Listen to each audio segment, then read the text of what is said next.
আমাদের ফলো করছে বুঝলা। পিছন থেকে কেমন যেন একটা সরসর করে আওয়াজ হচ্ছে গো। এত রাতে বেলা জঙ্গলের মধ্যে তার পিছন পিছন কি তার ভাতার আসবে নাকি রে? যত সব বাচ্চার কথা বলছিস। বাড়ার মাল ভয়ে গাড় ফেটে তক্তা হয়ে গেছে সেটা না বলে বলতে পিছন পিছন কে যেন আসছে। এই দেখ ফুটো, আমি না তোর মতন ভীতু না বুঝলি যে গাড় ফেটে তক্তা হয়ে যাবে। বাড়া পিছন থেকে কেমন যেন একটা আওয়াজ আসছিল তাই বললাম। ওইসব ভূতের ভয় না ল্যাংচা পায় না। হ্যাঁ হ্যাঁ সে তো বোঝাই যাচ্ছে। চুপ, আর একটাও কথা নয়, চল।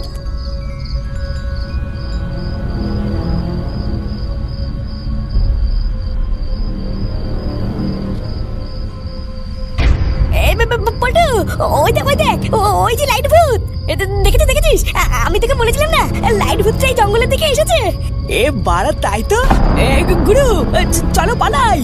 আরে দাঁড়া, আগে ব্যাপারটা বুঝতে তো দে। ভোদা চকচক করলেই যেমন শোনা হয় না, তেমন লাইট জ্বললে লাইট ভূত হয়ে যায় না, বুঝলি? তুমি কি করতে চাইছো একটু খুলে বলো তো? তেমন কিছুই চাইছি না, শুধু জিনিসটাকে একটু বোঝার চেষ্টা করছি।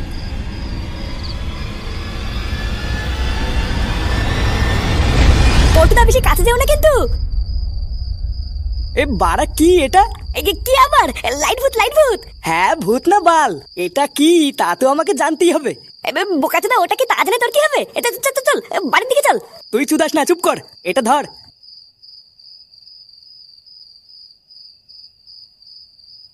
পল্টুদা পল্টুদা, তুমি কিন্তু ধরবা না বলে দিচ্ছি। হ্যাঁ রে পল্টু, ধরিস না ধরিস না, কামড় টামড় দিয়ে দেবে কিন্তু। আরে গারমানির ভাইগুলো তোরা চুপ করবি?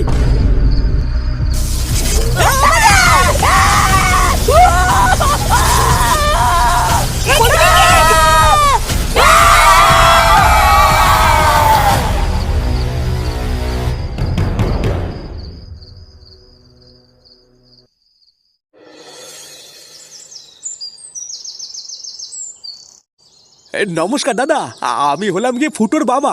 ও হ্যাঁ বলুন। আসলে আপনার ছেলে পল্টুর সাথে আমার ছেলে ফুটো ঘোরাফেরা করে, বুঝলেন? আসলে 2 দিন ধরে আমার ছেলে ফুটো বাড়ি যাচ্ছে না, বুঝলেন?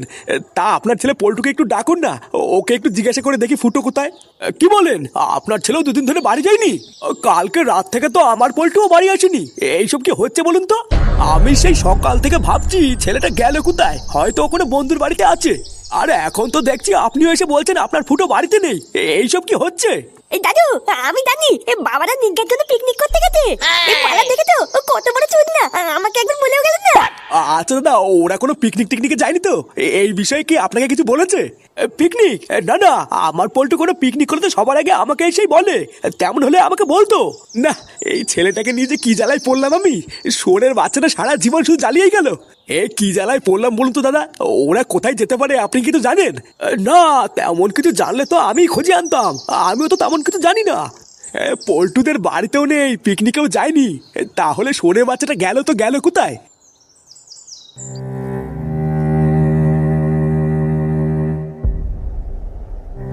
ফুটো, এ ফুটো, কি রে ফুটো, ওঠ রে। ফুটো, তাড়াতাড়ি ওঠ, তাড়াতাড়ি ওঠ।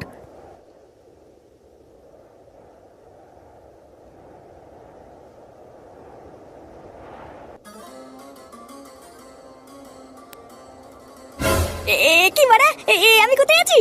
চোদনা হরি, এতক্ষণ পর তুমি এই বেল বুঝলা? ওঠ ওঠ। লেওরা তোরে বালের লাইট হতে আমাদের গাড় মেরে দিয়েছে। ওঠ ওঠ। ভোদা, ছিলাম তো জঙ্গলে, কিন্তু এই যে কি বালের জায়গায় এসে পড়লাম সেটাই তো বুঝতে পারছি না।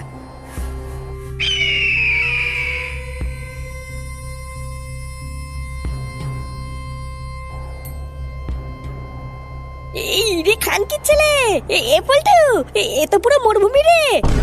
কি রে মারা, পা থেকে সেটা পর্যন্ত সবকিছুতে শুধু বালি আর বালি। ঢ্যামলা যদি মরুভূমিতে বালি থাকবে না তো তোর বাবা লোম ছেড়ে পড়ে থাকবে নাকি রে? ভোদা, তোর জন্য আমরা আজকে এখানে এসে পড়েছি, তুই আমাদেরকে এখান থেকে বের কর ফুটো। এই লেওড়া, আমার জন্য এখানে এসেছিস মানে? ভোদা, আমি কি তোদের হাত ধরে এখানে এনেছি নাকি রে? হ্যাঁ, তুই তো আমাদের এখানে এনেছিস, আবার ছিঁড়ে মারছিস। বারা রাত্রেবেলায় বউকে একা ফেলে তোদের ওই বালের ভূত দেখার জন্য বেরিয়ে আমি ভুল করেছি। দেখ ফুটো, তুই কিন্তু আমাকে ভালোভাবেই চিনিস। ভালো কথা বলছিস, তুই আমাকে বাড়িতে দিয়ে আয়, না হলে কিন্তু। এই চোদনা, তুই কি আমাকে ভয় দেখাচ্ছিস নাকি রে? হ্যাঁ বোকাচোদা, তোরা এখানে এসেছিস তোদের গাড় পেয়ে জন্য, আমি তোদেরকে এখানে এনেছি। হ্যাঁ আমি এনেছি। এই চুতিয়াগুলো, তোরা কি একটু চুপ করবি? বারা, দেখছিস আমরা এখানে একটা বিপদে পড়ে গেছি, কি করে এখান থেকে বেরোবো সেটা না ভেবে কি বালবাল শুরু করলি? ফালতু নিজেদের ভিতরে ঝামেলা না করে আগে ভাব আমরা এখান থেকে কি করে বেরোবো। বাড়া, কেমন একটা আওয়াজ আসছে না? তোরা কি কোনো আওয়াজ পাচ্ছিস? আওয়াজ? কিসের আওয়াজ? আমি তো কোনো আওয়াজ টাওয়াজ পাচ্ছি না। হ্যাঁ, আমিও তো পাচ্ছি না, তুই আবার কিসের আওয়াজ পাচ্ছিস? না রে বাড়া, ভালো করে শোন, ভালো করে শোন, তোরা পাবি। হ্যাঁ, এই তো মনে হচ্ছে কে যেন ষাট চুদের মতন আওয়াজ করছে। ওই যে তোদের ওদিক থেকে আওয়াজটা আসছে রে পল্টু।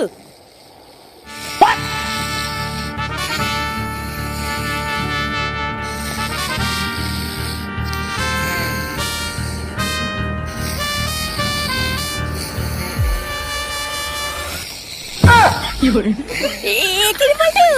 আমি কি দেখছি রে?